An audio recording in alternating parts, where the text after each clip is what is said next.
your reaction to the decision in this case? What led up to it? Well, it's a complicated case. There's what death penalty lawyers do, people that defend capital cases, the number one goal is to avoid the death penalty. What we do is we try to mitigate and show why the death penalty should not be imposed. And we have a very good case on this. We thought we had a very good case, and I think the prosecutors at least thought we did too.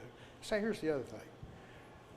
This case, we've already spent over $600,000 just where we are right now. Were it to go on, it would have taken another year at least to get it ready for trial, and $1 million more. So there's another thing. It's a lot of these decisions, I'm not saying the DA made those decisions, but decisions in these cases are impacted by the cost.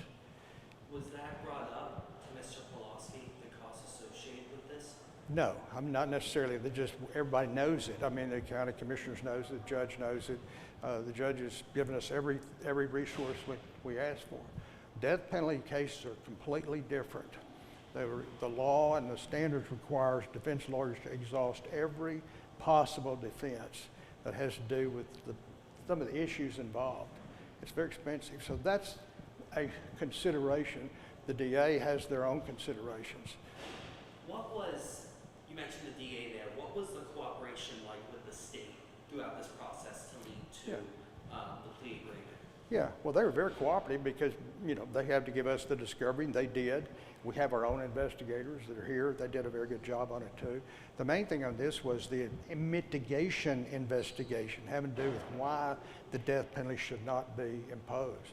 And I will represent to you, and we represented to the district attorney, and we actually had a meeting in that room right there where we presented our mitigation case, and it was overwhelming. We have excellent mitigation evidence that we would have presented to a jury.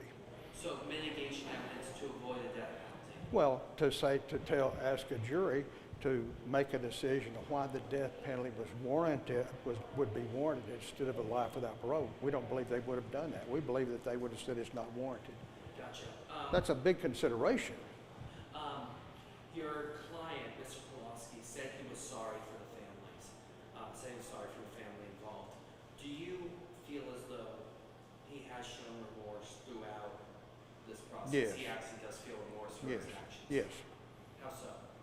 Well, he's expressed it to us without going into attorney-client privilege, but yeah, he's very remorseful, more than just for himself, because he's going to die in prison. This is a death in prison sentence. That's the bottom line. It's not the death penalty as such, but it's the death penalty in prison. It's many clients or defendants say, I'd rather have the death penalty. I don't believe that, but it's not our goal. Our goal is to avoid it. As capital defense. What do you think something like this provides closure for the families? No, I don't. And you'd have to ask them, but that's completely up to the families, and we don't presume anything. This is a legal process that is now closed. Nothing more to do in his case. There'll be no appeals. It'll just go on. The money there'll be no more money of county money spent on this case.